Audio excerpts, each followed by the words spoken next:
Hello students, how are you? Hope you are doing good. I'm your science teacher and today we are going to start our new science chapter, that is chapter number 4. We all need air and water. तो इस chapter में हम देखने वाले हैं कि हम सबको एयर और वाटर की क्या नीड है और क्यों हम एयर और वाटर के बिना जिंदा नहीं रह सकते हैं, सरवाइव नहीं कर सकते हैं. ठीक है. So chapter number 4, we all need air and water. Now in the lesson, इस लेसन में हम क्या पढ़ने वाले हैं? इस लेसन में हम पढ़ेंगे एयर और वाटर के बारे में. Now one warm up activity is given to us. हमें सॉल्व करना है क्रॉसवर्ड को क्लूज का यूज करके.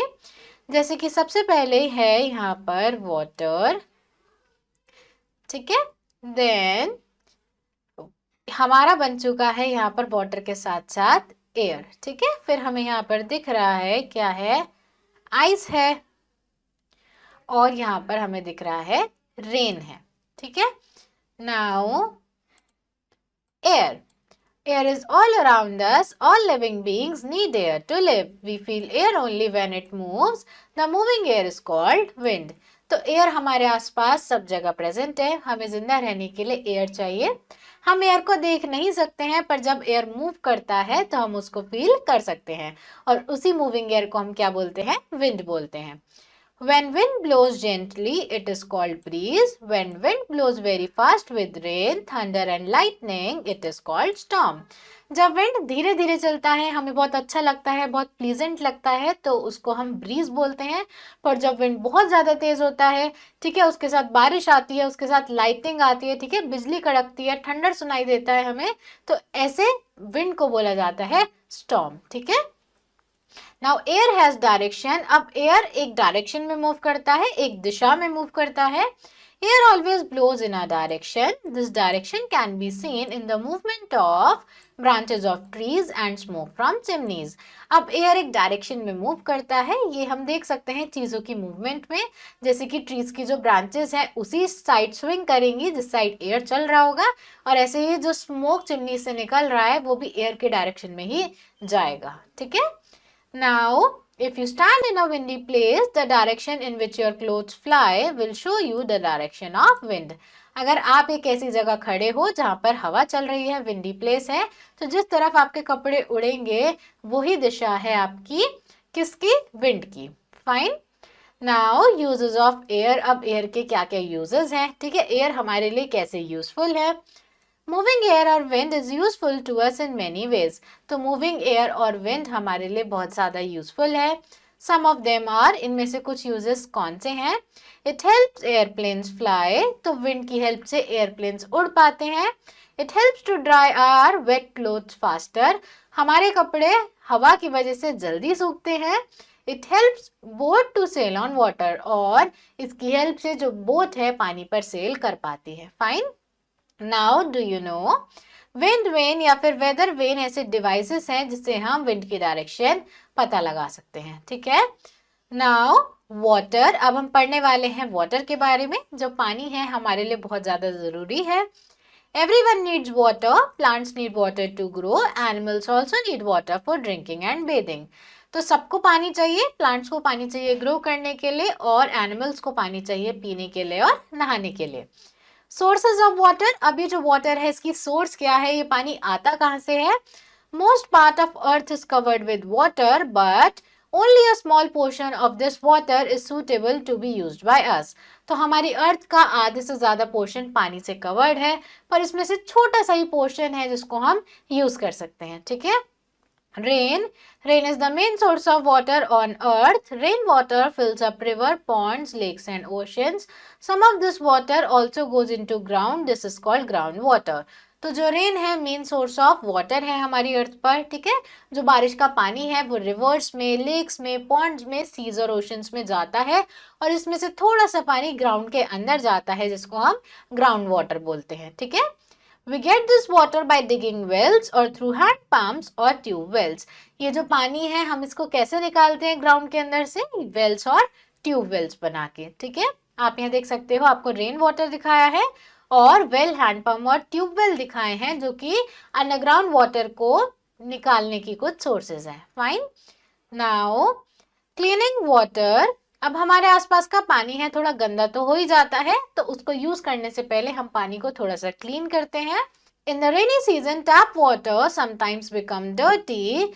Drinking dirty water make us sick because it has germ in it. तो कई बार रेनी सीजन में जो पानी है वो गंदा हो जाता है। हमें डर्टी वाटर नहीं पीना चाहिए क्योंकि उसके अंदर जर्म्स होते हैं। We should always drink clean water. If we find the water dirty, we should first clean it. हमें हमेशा क्लीन वाटर पीना चाहिए। अगर पानी गंदा है तो हमें क्या करना चाहिए, उसको पहले क्लीन करना चाहिए। We can clean water in the following ways. हम कैसे पानी को क्लीन कर सकते हैं? We can boil water. Boiling water kills the germs in it. हम पानी को बॉईल कर सकते हैं। पानी को बॉईल करने से उसके अंदर के जर्म्स मर जाते हैं। We can clean water by using a water filter. हम वाटर को क्लीन कर सकते हैं एक वाटर फिल्टर का यूज करके। Nowadays, electrical water purifiers are used in homes to clean water. These water purifiers are connected to the tap. आज के टाइम पर हमारे पास इलेक्ट्रिकल वाटर प्योरीफायर्स हैं। हम टैप को इन प्योरीफायर से कनेक्ट कर देते हैं और टैप का पानी हमारे लिए फिल्टर हो जाता है। ठीक है, आप यहाँ पर देख सकते हो पानी को उबाल रहे हैं, वाटर फिल्टर यूज कर रहे हैं, इलेक्ट्रिक वाटर प्योरीफायर यूज कर रहे हैं, जो कि पानी को क्लीन करने के कुछ तरीके हैं। Now next is saving water. अब हम पानी को कैसे सेव कर सकते हैं। Let's learn how we can save water. तो हम देखते हैं पानी को कैसे सेव किया जाता है।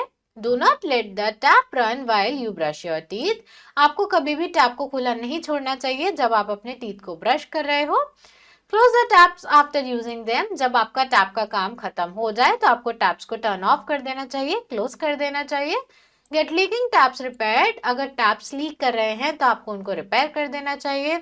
Do not waste water while bathing. नहाते वक्त आपको पानी वेस्ट नहीं करना चाहिए।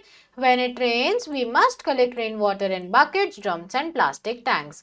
जब बारिश होती है हमें रेन वाटर को बकेट, प्लास्टिक टैंक्स और ड्रम में स्टोर करना चाहिए।